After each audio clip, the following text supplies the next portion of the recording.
네, 정치가 있는 저녁 정가는 오늘은 조혜진 국민의힘 의원, 김영배 더불어민주당 의원과 함께 정치권 소식 짚어보겠습니다. 두 분 어서 오십시오. 예, 반갑습니다.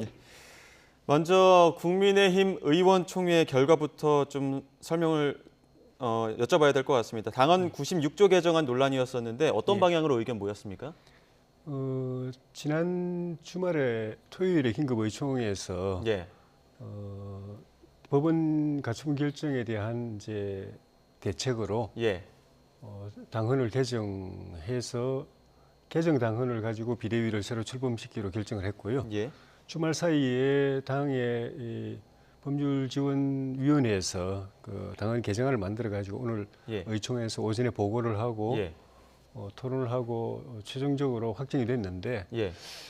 내용은 96조 저희 당헌의 96조 1항하고 5항을 중심으로 개정을 했습니다. 다른 것도 많이 했지만 그게 이제 핵심이었는데 예. 1항은 기존 당헌은 비대위를 할 수 있는 요건으로 당 대표 고리, 예. 그다음에 최고위원회 기능 상실 등 비상 상황 예. 이거였는데 당 대표 고리는 그대로 두고 예.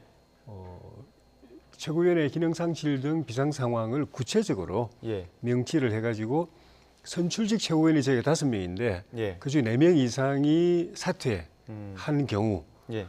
그 다음에는 당 대표하고 최고위원이 합의해서 전원이 합의해가지고 비대위를 설치하기로 결정하는 경우, 예. 그렇게 이제 3가지 경우로 나눴는데 두 번째, 세 번째 경우에는 무조건 비대위를 설치한다 이렇게 하고 첫 번째 당 대표 고릴 경우에는 그 당대표 권한대행이 설치할 수 있다. 근데 설치하게 되면은 전국위원회의 추인을 받아야 된다. 예. 그렇게 하고 이제 96조 5항은 그 전에는 비대위가 설치되면은 기존의 최고위원회는 즉시 해산한다. 예. 최고위원회가 해산한다라고 돼 있어 가지고 예. 지금 당 대표 직무정지돼 있는 이준석 대표가 어떻게 되는지 논란이 좀 있었는데 예. 그 명시적으로 당 대표도 그 기능정지, 권한대행, 직무대행도 다 이제 기능 정지된다 이렇게 정리를 한 겁니다. 예. 결국에는 최고위로는 돌아갈 수 없다 이렇게 결론이 난 상황인 거고 예. 가장 애매했던 이제 비상 상황에 대한 최고위 기능 상실 이 표현도 조금 더 구체화시킨 그런 상황입니다. 예. 이렇게 비대위 요건을 구체화하긴 했는데 결국엔 또 상임위원회 전국 상임위를 거쳐야 되는 거 아닙니까? 그러니까 오늘 의총에서 보고한 거는 그 법률자문위원회에서 만든 안이고요. 예. 그게 확정이 되려면은 이제 상임정국위원회에서 먼저 통과가 돼서 예. 그 전국위원회로 그 안을 다시 올려야 됩니다. 예. 그럼 전국위원회에서 최종적으로 확정해야 됩니다. 근데 서병수 의장이 지금 반대하고 있는 상황 아닙니까? 이제 전국위원장님이 오늘도 의총에 나오셔서 발언하셨는데 나는 그거 못하겠다, 의총 못 열겠다고 하셨는데 그거는 안 되고요. 예. 의총을 의장님이 그 전국위원회를 열고 말고 할 권한은 없습니다. 결정되면은 열어야 한다 이렇게 되어 있습니다. 예. 그거는 본인이 4분의 1 이상이 소집을 요구한 경우도 경우에. 그렇고 이제 최고위원회 그러니까 비대위 지금 비대위가 의결한 경우도 그렇고 예. 어떤 경우든 의장은 그냥 열어야 되는 거지 의장이 열고 말고 할 책임 그 권한은 없고요. 예. 본인이 이제 본인 소신하고 안 맞아서 못 하겠다고 하셨는데 그러면 이제 부의장한테 사회권을 넘기셔야죠. 본인이 계속 그걸 막고 있어가지고 당무가 마비되도록 하셔서는 안 되죠. 예. 당원이 지금 계속 개정이 되는 그 뭐 의결안이 나온 상황인데 민주당도 당원 8조 가지고 지금 뭐 전당대회 기간 동안에 굉장히 논란이 많지 않습니까? 논란이 있었죠. 예. 그런 어떤 논란을 겪고 난 이후에 국민의힘의 지금 당원 논란 어떻게 보십니까? 여당이 저렇게 자중질환이 일어나서 예. 내홍이 점점 심해지는데 민생을 돌봐야 할 이 시기에 예. 이게 참 제가 보기에도 걱정이 많이 됩니다. 근데 실제로 민주당의 경우도 논란이 있었지만 저희들은 최고위원회에서 이제 슬기롭게 정치적 합의를 통해서 해결을 한 바가 있거든요. 예. 국민의힘도 정치적 합의를 통해서 하는 거가 일단 필요한데 예. 그 전에 가장 중요한 것은 법원의 판단을 존중해야 된다고 생각하거든요. 사실은 법원의 판단은 비상 상황이 아니다. 예. 그렇기 때문에 애초에 이준석 대표하고 최고위원이 권리도 아닐 뿐더러 예. 그 권한을 정지시키는 결정 자체가 잘못됐다라고 하는 취지잖아요. 예. 그런데 지금 당헌을 오히려 바꾸어서 비상 상황도 아니라고 하는 법원의 판단도 무시하고 오히려 지금 비대위를 새로 설치할 수 있도록 하는 예. 그래서 전혀 비상 상황이 아닌데 비대위를 또 설치할 수 있도록 하는 제도만 만들어서 이래 이제 상황을 수습하겠다고 지금 윤핵관을 중심으로 추진하는 거잖아요. 예. 그러니까 오히려 당내 파열음이 더 커지는 것 같아요 보니까. 서병수 의장뿐만 아니라 주요 의원님들이 보니까 다 반대하는 발언들 많이 하고 반대 세력이 오히려 점점 늘어나는 형국이더라고요. 그래서 모르겠습니다. 제가 뭐 다른 정당 문제에 대해서 이렇게 저렇게 뭐 조언할 수는 없는데 예. 다만 민생을 생각해서 저는 내려놓을 곳 내려놓고 이렇게 좀 국민을 위한 정치를 하는 그런 모습을 보이는 게 지금 국민의 힘이 할 일이 아닌가 이제 그런 생각이 드는데 참 안타깝습니다 보기에. 예. 오늘 의총에서 뭐 어떤 당원 개정에 대한 구체적인 이야기들이 오갔지만 또 권성동 원내대표에 대한 사퇴 요구도 이미 이전 의총에서도 많이 나오기도 했었고 오늘에서는 뭐 의견이 모아진 게 있습니까? 저는 당헌 개정이 조금 문제라고 생각이 들었는데 예. 그 우리 법률지원 자문위원회에서는 이 당헌대로 해서 새 비대위를 구성하면은 이준석 대표가 그 새 비대위에 대해서 또 가처분 소송을 제기해도 질 염려는 없다. 지난번 같은 그런 일은 없다라고 이야기했는데 저는 조금 염려가 됐어요. 그래서 그 부분을 좀 보완했으면 했는데 예. 그 부분은 뭐 그냥 오히려 당헌 개정안은 별 토론 없이 다 통과돼 버리고 권성동 원내대표의 거취 문제가 예. 그게 더 이렇게 많은 중심 이야기가 과제가 많았습니까? 되고 예. 그게 뭐 대부분의 발언 예. 우리 의원님들의 논란의 시간의 대부분을 차지해 버렸습니다. 그게 지난 토요일 날 긴급의총에서는 결론이 이미 난 상황이었거든요.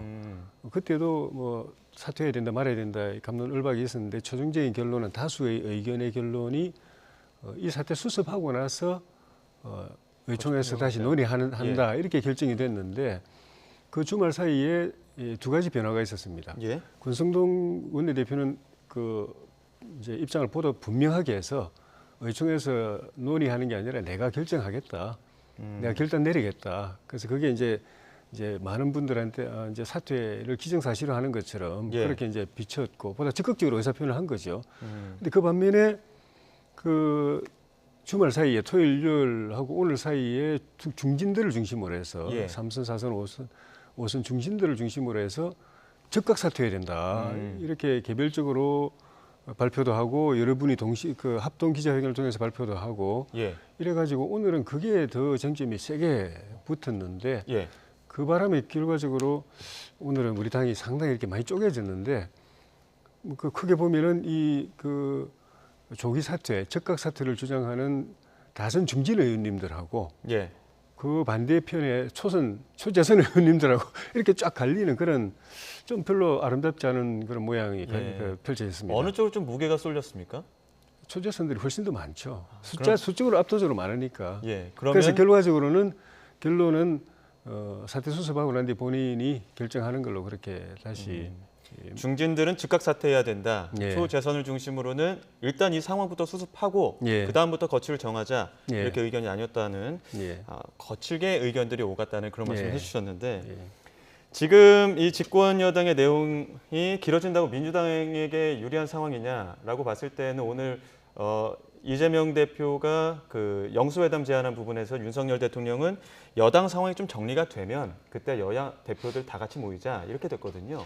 그러니까 사실 저는 뭐 내용은 일단 둘째치고 예. 두 분이 즉석에서 통화를 하셨다는 그 예. 자체도 굉장히 사실 최근 뉴스로 볼 때는 굉장히 고무적입니까? 예, 뭐 괜찮은 아주 예. 기쁜 소식 중에 하나였다고 생각해요. 정치라는 게 어떻든 사람이 소통하고 만나서 예. 대화를 나누면서 협력을 논의하는 것으로부터 저는 모든 것이 출발하는 거 아닌가 싶고 국민들께서도 기대하는 게 서로 생각이 다른 거 다 아니까 예. 좀 최소한 그래도 만나서 서로 이제 이렇게 이야기할 건 하고 싸울 건 싸우고 그러나 나라의 미래를 위해서 우리가 이런 이제 일들은 좀 합시다 이런 모습을 보고 싶은 거거든요. 근데 예. 그런 면에서 저는 아까도 말씀드렸지만 정기국회가 시작되는 이 마당에 예. 여당이 저렇게 내홍을 겪고 권력 투쟁에 몰두를 하다 보니까 오히려 대통령이 당을 걱정하는 상황이 돼버렸잖아요.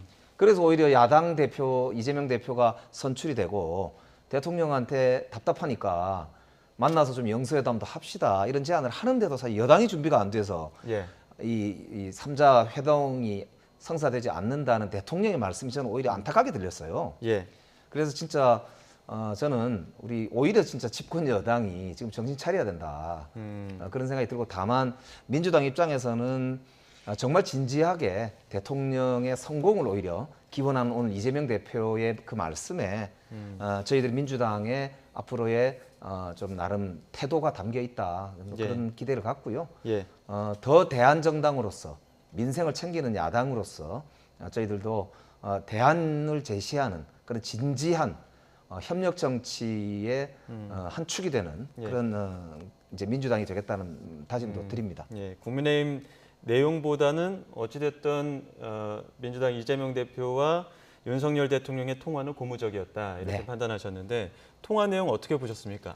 제 기억에는 처음 있는 일 같아요. 예. 적석 통화는 처음 있는 일 그렇죠. 같고 그게 이제 윤석열 대통령의 어떤 좀 소탈하고 격이었고 뭐 형식 따지지 않고 좀 약간 실사구시적인 그런 미리 중요한 거 예. 격식보다도 그런 스타일이 반영된 부분이고 세계 여야 관계뿐만 아니라 국정의 전반에서 이렇게 잘 발휘가 됐으면 하는 그런 기대인데 저렇게 대통령과 뭐 여당 대표는 말할 것도 없고 대통령과 야당 대표가 저렇게 수시로 있을 때마다 전화로 이렇게 통화할 수 있다면은 그 나라는 태평성대라고 하고 국정도 예. 잘 풀릴 텐데. 근데 사실 저는 이제 정치인의 입장에서 여당에 소속된 국회의원의 입장에서 딱 걸리는 게 지금 이렇게 지금 말씀드린 이런 게 활짝 꽃필린 데 있어 가지고 우리가 늘 이야기해왔던 우리 야당 대표의 사법 리스크가 또 걸림돌이 될지도 모르겠다. 예. 대통령이 그렇게 생각 안 하실지 모르겠지만 제가 볼 때는 저렇게 되면 그렇게 수시로 만약에 야당 대표가 통화하면 대통령과 야당 대표가 엄청 친해집니다. 예. 친해지고 그걸 온 국민이 다 알게 돼요. 그럼 검사들도 알게 돼요. 경찰들도 알게 돼요. 그러면 야당 대표의 혐의를 수사하는데 부담을 느낍니다. 대통령하고 저렇게 친하고 격이 없고 서로 막 머리 맞대고 이렇게 나라 일을 저렇게 하는데 우리가 이렇게 칼을 쑥 들이대도 되는가 하는 데 대한 부담을 틀림없이 느낍니다. 예. 그럼 사법 정의가 또 위축되게 되는 측면이 있어서 예. 참 그 근데 사법 이제 리스크가 많은 국민들은 사실 사법 리스크라고 생각하기보다 오히려 거꾸로 승자가 패자를 지나치게 가혹하게 탄압한다. 해도 좀 심하다. 이런 또 이 느낌을 많이 가지고 있거든요. 그렇기 때문에 저는 아니 물론 뭐 여당 입장에서는 수사가 건이 있으니까 하는 거 아니냐 이런 주장을 하시겠지만 정말 이제 우리도 민주당도 거대 야당이면서도 아까 이제 이재명 대표도 협력을 할 건 하겠다. 만나서 이야기하자 이런 제안을 하셨기 때문에 예. 파트너로서 저는 인정을 하고 네. 오히려 협력할 건 협력하고 경쟁할 건 경쟁하고 그러나 뭐 진짜 문제가 있는 거 있다면은 뭐 그게 또 나중에 증거가 나오면은 그럼 그때 가서 또 국민적 판단을 받으면 되는 것이니까요. 저는 예. 오늘 이거를 그냥 한 번의 계기 이렇게 넘기지 말고 정기국회가 시작되는 이 시점에서 저는 이 새로운 그런 이제 민생을 위한 협력 뭐 그런데 방점을 두고 좀 진지하게 발전시켜 나가야 된다. 예. 예, 그렇게 좀 저는 주문드리고 싶어요. 그 혐의는 있는 그대로 객관적으로 조사가 되어서 사법 예. 정의가 실현이 되고 예. 그러니까 대통령과 가깝다고 해서 수사가 이렇게 좀 대충 되고 안 그런 사람들 일반 국민들은 마구 수사하고 그렇게 되면 사법 정의가 아니고 부정이거든요. 예. 그러니까 그 점에 있어서는 그냥 있는 그대로 객관적으로 이렇게 수사함으로써 사법 정의가 실현되고 그러면서도 또 대통령과 야당 대표의 관계가 격이 없이 수시로 국정을 전화를 하든지 만나든지 해서 그 협의하는 관계가 만약에 공존할 수 있다면은 그건 대한민국이 미국이나 영국, 프랑스보다 더 선진국, 정치 선진국이 되는 거예요. 아니 뭐 통화만 봤을 때는 조혜진 의원님 말씀하신 것처럼 태평성대인데 예. 사법 리스크 우려스럽다고는 했지만 민주당 일각에서는 또 김건희 여사 특검 공세도 펼치고 있지 않습니까? 이 부분 은 어떻게 보십니까? 그게 이제 현실이 그런 거거든요. 예? 그러니까 사실은 이제 좀 전에 말씀 그런 맥락이었지만은 이재명 대표께서 이례적으로 대선 끝난 지 얼마 안 돼서 바로 국회의원 출마, 그 전에 금수완박부터 하고 그 다음에 또 국회의원 출마하시고 그 다음 또 당 대표도 출마하시고 거기다가 이제 뭐 또 이제 특검 이야기까지 나오고 그 전에는 탄핵 이야기도 나왔고 뭐 국정조사 이야기 나오고 이제 특검 이야기까지 나오는 이 상황이 결국은 사법 리스크의 연장선상 그 결과거든요. 예. 자기들은 방어해야 되니까 그러니까 방어하기 위해서 싸우더라도 이렇게 예. 하는데 금방 이렇게 만나면서 풀어가는 것이 정치잖아요. 예. 당장 저도 이제 저도 질문을 하고 그랬는데 예를 들면 대통령실 관저 예. 관저 공사만 해도 지금 보니까 무면허 업체가 수의계약으로 받았는데 그 업체가 김건희 여사가 있던 예. 코로나 컨텐츠의 후원 업체였다. 뭐 이런 게 이제 밝혀지고 예. 공사 금액도 보니까 뭐 부풀려져 가지고 처음 것보다 더 훨씬 많이 나갔다. 예. 이런 이제 의혹들이 있어 국정조사 필요하다 이런 여론도 많단 말입니다. 그러니까 서로 좀 저는 정기국회가 열리는 만큼 민생에 초점을 두고 시작하고 나머지 문제는 정치로 풀어갔으면 좋겠어요. 지금 이 싸우면서도 풀어 나가야 하는 게 정치라고 말씀하셨는데 풀어 나가야 할 게 지금 남아 있습니다. 오늘 윤석열 정부 첫 번째 예산안 국무회의 통과하고 이제 국회로 공이 넘어간 상황입니다. 13년 만에 긴축 예산이라고 했는데 국회 문턱 넘기 위해서 어떤 조건들이 좀 있어야 되는지 예결위이시기 때문에 좀 예, 더 제가 예결위원이기도 깊게 보셨을 것 한데요. 같아요. 지금 이제 작년 말 기준으로 추경까지 다 해서 예. 680조 정도가 총 예산이었어요. 그런데 그거보다 무려 40조나 줄어든 예. 640조 가까운 돈이 지금 편성돼서 넘어왔습니다. 이게 예. 13년 만이에요. 예. 보통은 그 전년도에 쓴 걸 누계로 했을 때 그거보다 조금이라도 많은 거를 본 예산으로 예. 해오는 게 보통 소위 예. 점증주의를 적용하는 예산의 특징이거든요. 그런데 지금은 부자 감세 이런 걸 통해서 세입 기반을 훼손시켜 놓으니까 사실은 지금 줄어드는 게 주로 어디가 줄어드냐면은 지역사랑 상품권이라든지 아니면 고용과 관련되어서도 많이 줄었습니다. 예. 그리고 이 산업 기반이나 소상공인 지원 액수도 많이 줄었어요.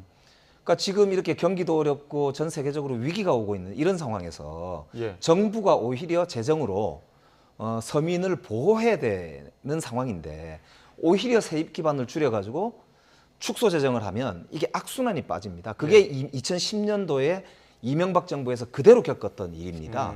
이거를 또 반복하고 있거든요. 이게 예. 지금 제가 보기에는 경제 관료나 아니면 대통령실이 MB맨들로 채워져 있다 보니까 예. 이게 이제 자기들도 부자 감세 그리고 이 축소 재정 이런 데 굉장히 익숙해 있는 예. 아주 매뉴얼화된 그냥 매너리즘에 빠진 예. 상황이 아닌가 그래서 저는 좀 굉장히 우려가 예. 많이 됩니다. 앞서 저희 기재부 2차관 출연하셔서 그래도 사회 취약계층에 대한 복지 비용은 굉장히 많이 늘렸다 이렇게 또 평가를 하셨는데 김영배 의원께서는 뭐 소상공인이나 이런 부자 감세, 지역사랑 상품권에 대해서는 조금 줄어들었다 이런 평가를 해주셨습니다. 조혜진은 어떻게 평가하십니까? 그러니까 작년에 그 본 예산하고 추경까지 합한 거하고 비교하면은 예, 이번에 이제 국회로 넘어간 거는 본 예산이거든요. 그렇죠. 그거보다는 적죠. 예, 그런데 결국은 추경 거의 그 역대 정권이 해왔던 그 추경을 안 한다면 모르겠지만은 지금 이제 김 의원님 말씀하신 것처럼 그런 수요에 맞춰서 하다 보면은 결국 전체 예산은 작년보다 또 늘어나게 돼 있습니다. 예. 그런데 이제 지금까지 그 특히 10여 년 동안 특히 지난 5년 동안에 예산 규모가 어마어마하게 늘어나고 그 국가 부채나 이 채무 비율이 엄청 천문학적으로 늘어나게 된 거는 아예 본 예산부터 과거 지난 정부의 본 예산 플러스 추경보다 더 많이 편성을 하고 거기다 또 추경까지 하니까 팍팍 늘어버린 거거든요. 그래서 어차피 지난 정부의 전체 예산보다도 조금 더 늘어날 걸로 가정한다면 본 예산이라도 좀 줄여야 그다음에 또 추경 또 어차피 또 하게 돼 있고 그것까지 늘어나면은 지난 정부보다는 그래도 늘어나는 폭이 조금 좀 들지 않겠는가. 그게 그래서 굉장히 부채 문제가 비율이 좀 줄어들지 않겠는가 문제가 하는 있는 게 거죠. 사실은 지금 우리가 경기가 다운되고 있잖아요. 예, IMF나 이 국제기구에서도 상반기에는 우리가 2.9% 정도 성장할 거라고 봤는데 지금 2.1% 초반대로 지금 성장률을 낮춰서 잡고 있습니다. 그 말은 뭐냐면은 한국 경기가 점점 하강한다 이렇게 예. 지금 보는 거거든요. 그런데 지금 윤석열 정부에서 내놓은 거는 내년에 4.5%가 성장할 것이다 이렇게 지금 전망을 하고 재정을 짠 거예요. 그러다 보니까 이게 이제 전망하고 현실하고 어긋지고 있거든요. 오히려 지금은 이렇게 경제 성장률을 4.5%처럼 이렇게 올리려면 예, 재정이 투자가 필요한 상황이거든요. 예. 그러니까 그런 점에서 보면은 이 긴축 재정이 오히려 경기 악화를 부추긴다. 이런 점에서도 오히려 저는 예. 경제 성장에도 이 좋지 않은 그런 이제 재정 정책을 쓰고 있다는 거죠. 예, 긴축 재정에 대한 우려까지 전해주셨는데요. 어찌됐든 공은 국회로 넘어왔기 때문에 어떤 협의를 통해서 또 어떤 결론이 나올지도 지켜보도록 하겠습니다. 지금까지 조혜진 국민의힘 의원, 김영배 더불어민주당 의원과 함께 정치권 소식 짚어봤습니다. 오늘 말씀 고맙습니다. 고맙습니다.